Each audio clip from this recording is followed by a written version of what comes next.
to Science Fiction and Fantasy Network. Today I'm talking to Craig Parker. You might remember him as Haldir in The Lord of the Rings. But The Lord of the Rings wasn't your first foray into science fiction and fantasy. You were in Young Hercules, Xena Warrior Princess and the Tommyknockers back in 1993. Were you into science fiction and fantasy growing up? I loved fantasy as a kid, and then sci-fi I sort of moved slightly sci-fi geeky later, but it was an English author, James Garner, who wrote Elidor and a couple of other things that just, as a kid, blew my mind. I don't know if anyone knows them anymore, but so I always loved that. England, UK has always been very... it always had a really interesting kind of fantasy history, I guess, from the Arthurian legends and on.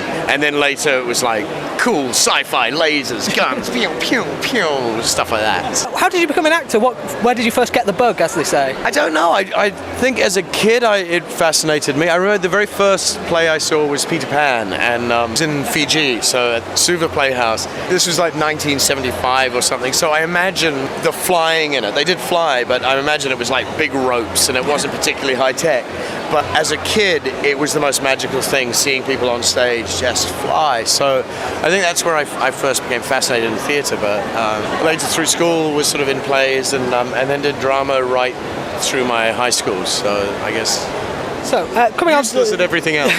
So when Lord of the Rings came out, obviously it was a big thing, not just for yourself but for New Zealand as a whole. Have you still been working in New Zealand? Has the industry changed in New Zealand since Lord of the Rings? Yeah, it definitely was an enormous boost to the film industry, and it was a very long period of time. So crew were trained up in the process, but we're cheap. Our dollar is generally good against the American dollar, and we have locations, so we often have large American productions or English productions that shoot out there. And we have a really good local industry as well. It doesn't quite have the budgets of the US. So there's always just enough to keep most people in work.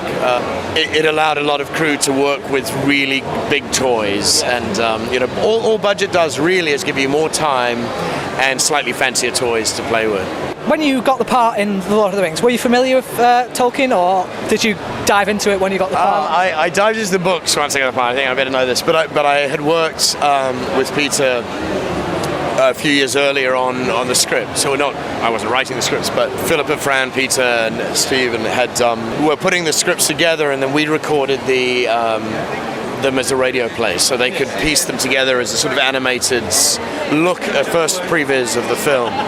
So I knew the story from those scripts, and I'm ashamed to say I'd never read the books before that. Your character dies in the film. He does not die in the books. No, he doesn't. Were you aware of this when this happened? Not at the beginning. It was happened as we'd been shooting. Philippa Boyens came up to me in the lunchroom and said, "Peter wants to kill you." And it was like, okay, I'm in trouble. But they wanted to bring in a loss at Helm's Deep, which everyone said, all the main characters survived that, so they thought we need some form of death.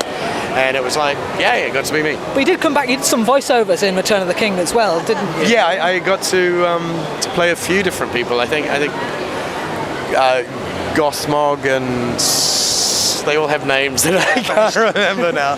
And a few, screaming villagers. Yeah. They're my favourite bits. Run, dragon! Now you're doing the TV series Rain. Yes. Yeah. Available on Netflix. And returning on April 25. Stay tuned. Working with a lot of interesting actors on there. What's been your experience there? How's it been different from other things you've done? We shoot Rain in Canada, which is an experience in itself, because Canada has winters that are like no other winter on Earth, just miserably cold. It's Canadian crew, which is Canadians are very much like New Zealanders, so it feels very familiar.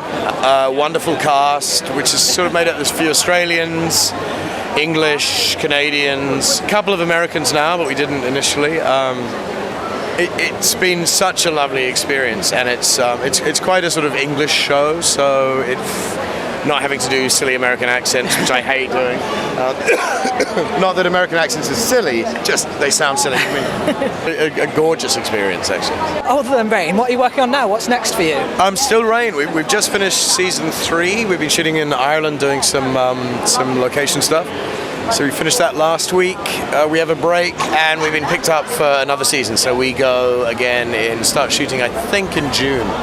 So I've got a month ahead of doing terrible things in London on holiday. Not terrible things. Well, thank you very much. It's been a pleasure Thank you talking so to you. much. Cheers.